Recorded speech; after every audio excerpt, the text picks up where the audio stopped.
എൻ്റെ പേര് Shindo, ambit automation എന്നാണ് വരുന്നത്. ഇതുവരെ ഞങ്ങൾക്ക് തിയറിറ്റിക്കൽ ക്ലാസ് ആയിരുന്നു ഉണ്ടായിരുന്നത്.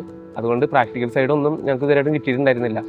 ഇവിടെ വന്നപ്പോഴാണ് തിയറിയും പ്രാക്ടിക്കലും നന്നായിട്ട് കിട്ടിയിട്ടുണ്ട്. ഇവിടെ പ്രാക്ടിക്കൽ മാത്രമല്ല, നമുക്ക് തിയറിയും നന്നായിട്ട് സാറ് തന്നിട്ടുണ്ട്. സാറിൻ്റെ എക്സ്പീരിയൻസ് ഒരു നല്ല ശതമാനം തന്നെ നമുക്ക് ഷെയർ ചെയ്ത് തന്നിട്ടുണ്ട്. ഇനി ഒരു ജോബിന് വരുമ്പോൾ അത്രയ്ക്ക് പേടിയോ കാര്യങ്ങളോ ഉണ്ടാവില്ല എന്ന് പ്രതീക്ഷിക്കുന്നു. അത്രയ്ക്കും നല്ല ക്ലാസ് ആയിരുന്നു. ഞങ്ങളുടെ കോഴ്സ് എന്ന് പറയുന്നത് കുറച്ച് നാളുകൂടെ ഉള്ളൂ. അപ്പം അതിലോട്ട് അത് കഴിഞ്ഞൊരു ജോലി കിട്ടുമ്പോൾ അതിലോട്ട് വളരെ പ്രാക്ടിക്കലായിട്ട് ചെയ്യാൻ പറ്റിയ രീതിയിൽ നല്ല ക്ലാസ്സൊക്കെ സാർ എടുത്ത് തന്നിട്ടുണ്ട്. എൻ്റെ ഒരു എക്സ്പീരിയൻസ് വെച്ച് നോക്കുമ്പോൾ ആണെങ്കിൽ ഞാൻ മുന്നേ വർക്ക് ചെയ്തിട്ടുണ്ട്. പക്ഷേ എന്നാലും സാറ് പറയുമ്പം അത് നല്ല രീതിക്ക് നമുക്ക് മനസ്സിലാവും.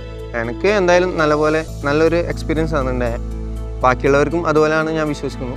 നമ്മൾ എൻ്റെ അറിവനുസരിച്ചുള്ള കാര്യങ്ങളൊക്കെ പറഞ്ഞു കൊടുത്തിട്ടുണ്ട്. പൂർത്തിയായില്ലെങ്കിലും ഇനിയും അവർക്ക് പഠിക്കാനുള്ള ഒരു പ്രചോദനം കൊടുത്താണ് ഞാൻ വിടുന്നത്. അപ്പോൾ അവർക്ക് CNCയിൽ തീർച്ചയായിട്ടും ഈ കുട്ടികൾക്ക് നല്ല ഭാവി ഉണ്ടാവും. ആംബിറ്റിലെ കുട്ടികളാണ്.